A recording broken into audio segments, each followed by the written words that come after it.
Hey everyone, and welcome to today's episode of the vlog. In today's episode, plain and simple, we're going to be taking the head apart and getting the carbon clean. That is it. So we're going to start off by first taking the cam shafts out of that, and then taking all the lifters and then getting into cleaning the head. Now we're not going to probably end up cleaning the whole head on this episode because it's far too much work to be done. It's going to take me a good few days to do that, but we're going to show you the principles behind cleaning and the tools I use to clean off carbon off the vehicle or the head, in particular the valves, because there's lots of videos on YouTube on people cleaning valves and polishing them up, and there's a right way and there's a wrong way to do that, and we're going to explore that in this video today. So let's get on. We're taking the head apart and let's see that process. Right, so as part of taking off the cams, what we want to do is we obviously need to take off this fuel pressure valve, then we'll take off this cap here. We've got to undo the two bolts here as well, and then we can undo these bolts here, which will then free up the cam. Now before we get into this, do you remember last week I obviously showed you my piston here that was broken? So this is piston number one, and as you can see it's clearly damaged there.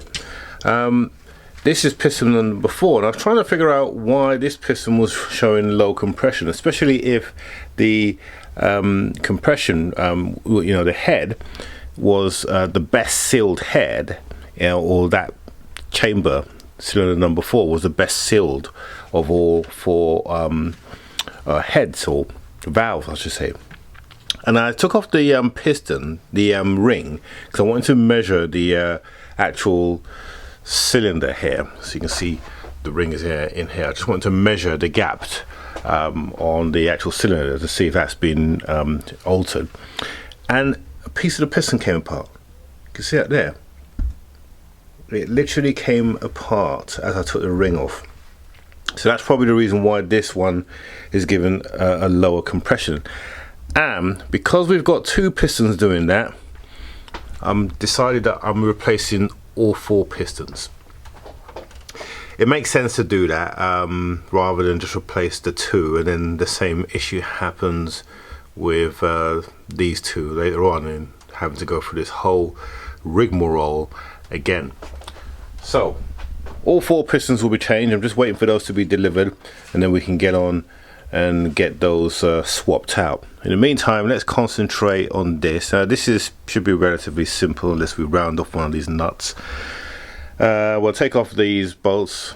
We'll start off here, and then what we'll probably do is we'll mark up the cam just so that we've got a position. Now here you can see a little indicator. See that? A little mark. And normally there's a little mark on the actual cam lobe, but there isn't. So what we might do is just mark somewhere along, so we just got a reference mark. That's all we want it for. There's nothing else. And then we know when we put it together that it's in the right position, which is very important. All right, enough of the waffle. Let's get on and take these bolts apart.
Right, so we got our cover off now. You can see this is our lobe for the injector pump, not injector pump, what do you call it, fuel pressure regulator, and that is absolutely fine, no problems there.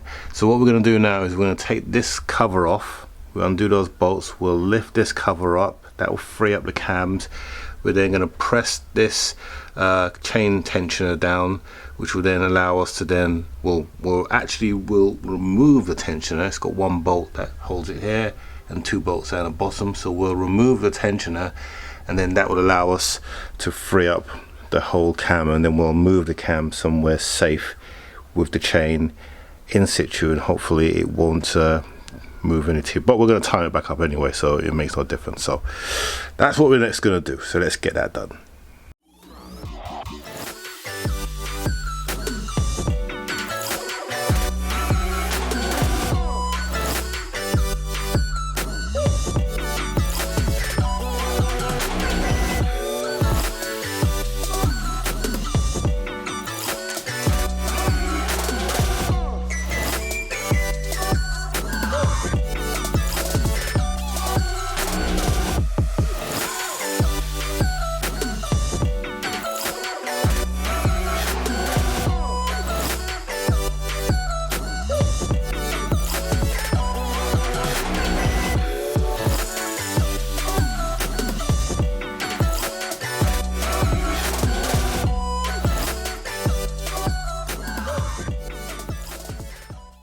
Right, so what we need to do now is we need to take off this tensioner, and this tensioner is held on by 3 bolts, one there and 2 there. But first of all, we need to put a pin to hold the tensioner down. See that? We're going to put a pin through there, that's going to hold it in place, and then that's going to allow us to then free up the tensioner and remove that. At least that's the plan.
Right, so here's all our rocker covers or rocker valves. We've put them all in order and they're all okay. And I've also removed our first spring and our first valve. So here's the first valve. Let's just take him out and inspect him. There we go. And as we can see, don't get my hands dirty, you can see that that's full of carbon, absolutely caked, but the valve itself looks fine. So let's just put that to one side now and get a torch on the actual seat. And the seat itself is just got carbon on it, that's all. It's just carbon deposit, it's all just choked up with carbon, that's all that it is, nothing more. So we probably won't need to grind them in because they're not new valves anyway, but we just need to clean this, all of this up, so that it basically comes good. But yeah, I will take the other valve off, and I'm using this compressor. It's a cheap compressor tool, but you know what, it's absolutely brilliant. It's very easy to use, and it takes these off, and then we just use a little magnet to get hold of the collets, and I've just put the collets there so we don't lose them. So essentially what we're going to do, we're going to stack up our springs here in the order that they've been removed, and that way we can put them back in the exact same order. So we'll finish off cleaning or taking off these springs, and then we will start the cleaning process. Right, so I'll set this up and I'll demonstrate how we use this to take off one of the actual valves, and then the rest I'll do quickly, because once you've seen once, you don't need to do it again. By the way, all the tools that I use, if you're wondering where I got them from, you can check them out in my Amazon store using the link below.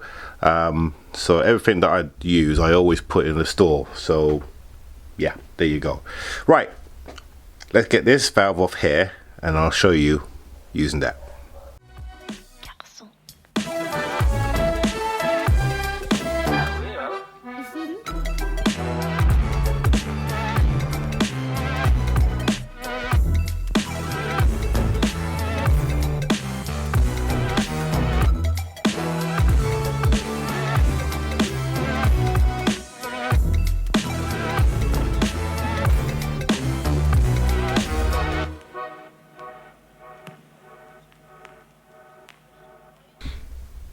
There we go.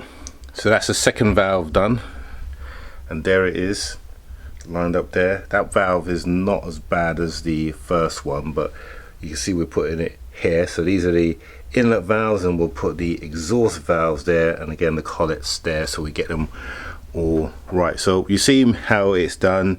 Now we just need to do the rest, and then we can start the cleanup process of cleaning up the actual valve itself. 2 hours later. Right, so we've taken all the valves out now, both exhaust and inlet, and we've lined them all up in order so we know which valve goes where, along with the lifters. I said rocker covers, didn't I? They're lifters, rocker lifters. Okay, so everything's in order, and we've got this solution going here, which is acetone with brake or transmission oil. I know it sounds crazy, but it really does work. So we're just going to let that soak in there for a little while. I'm just going to monitor it to make sure that, but it should loosen it up and take it off, and then we'll take a look at that, and then we'll get on and probably smother this in a clean solution, because I want to really give this head a bit of a proper clean, because it's really greasy and grubby and got all sorts of oil on there.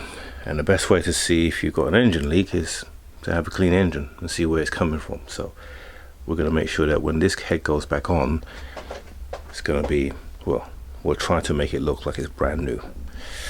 So let's get this cleaned. Okay, so it's time to give this head a good clean, because it is an absolute grease ball. So we've got some what have we got here? Some Scotch Guard to do that. We've got our solution here, so we've got our valves soaking in this solution to try and loosen it off. This solution is acetane and transmission fluid, because believe it or not, transmission fluid has a cleaning property about it, and that's the reason why I'm doing this. Saw this on YouTube, so I'm going to try it myself. And these have just been soaking for the last few hours. I've been checking to make sure that the valves themselves are right, but it does seem to be taking some stuff off. So we'll give them a clean, and we're going to wipe, just Scotch Guard them, but we're just going to Scotch Guard the bottom part, not this top bit. Must never sandpaper or do anything more aggressive than Scotch Guard, because these are not designed to be smooth. And if you see a video telling you how you can polish up your valves, don't watch it. Okay, so where that line is, that's the line that we're going to go up to. Can you see that, the dark line? That is where we're going up to, and no further than that, and we are not touching this bit. I was going to put it in the drill, but I need to put some rubber piping over this, as some of you have already mentioned, and that protects the valve guide. And the reason why you need to protect this is because it sits in a guide, the valve stem guide, and there is a very fine tolerance. So if you sand this, you're taking that tolerance away, and you're making the valve vibrate, which is not supposed to do. Plus the valve stem oil guide, which is a rubber cup that sits on the top of this, it will also allow oil to come in, which will then go back into your combustion chamber and you'll burn oil. So it's very, very important that you don't touch this bit here. Okay, enough said. Right, So I'm going to sit some gloves on. We'll give this head a bit of a clean. I just got to take this sensor off here. I didn't realise that sensor was on. We need to take that off, and then we'll crack on with it.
Right, so let me show you what. So this is basically a standard, one of the standard valves that have come up, how they look. You can see it all gummed up. Okay, and this is the valve that I have cleaned up. As you can see, much better. Now we've just cleaned the valve. We're not looking for perfection here, so it's not looking shiny. We're just getting rid of the carbon deposits. That's the main purpose of doing this. And as you can see, it looks pretty good, doesn't it? I'm in the process of doing this one, but it takes a lot of work to get to that stage. So it's going to take me a good few days. And of course, this is what the cylinders look like now. Let me get a torch and you can see inside. Bear with me. So inside the bore you can see it's all gummed up and everything. And this is a clean one. Much better. Huge difference. So we've done both the exhaust and the inlet. The inlet was the worst, to be fair. And again, we're not looking for a complete smooth finish because you need to have it rough. So there's a lot of people on YouTube I've noticed they've done like smooth and ported it. You really don't want that here because you need the air to be agitated as it comes in. Now the fuel obviously doesn't come in here. In the old days when you used to mix in the air and fuel, the fuel comes out from that little hole there. So it's coming straight in, but we still need the air to be turbulent air to come into the system so that we get a nice even burn. So these will look like this by the time we finish, and also this block here will be clean. This is like a cleaning detergent if you're wondering what it is, and that's why it's what it is. So a lot of work that needs to be done. You'll see the finished result on this next week because this, to get to this stage, has taken me the best part of 4 hours. A lot of work. And then we'll finish all of this as well. And then we'll look to reassemble the head next week. And hopefully the pistons will arrive and we can get rid of the other two that are still in the bore there. Those two we're going to get rid of because I don't trust them. If we've got two that have already failed, then these two are likely to want to fail as well. So we'll get rid of those as well. Okay, so that is it. The head is now, well, we're cleaning the head. And like I said, it's going to take me a good week to get that head looking absolutely, not pristine, because we don't want to do that. We just want to get it clean so that we can see any oil leaks and deal with them promptly in the near future, or the new owner will be able to do that. So Next week we will complete that process and we'll be putting the vehicle back together. So the pistons should arrive and we should be at the start to be able to do that. It'd be good to get this sorted. Some other news, may have sold a car, one of my cars. Which one? You'll have to find out in a very near episode. But also, if you didn't see yesterday's video, I released a very short video on how you can win this diagnostic tool, this great diagnostic tool from Foxwell. So if you didn't see that, have a look at that, because we'll be bringing the winner, or be announcing the winner next Sunday. So Sunday we release a video. You need to watch that video and put your details on, or find out how to win this if you're interested, and hopefully you will be. So that is it for this week. Don't forget to subscribe down here if you haven't done so. You certainly need to be a subscriber if you want to win the Foxwell, and click on the bell notification so you're notified whenever we release any new videos. And guess what? You know it. We'll see you in the next one. Take care.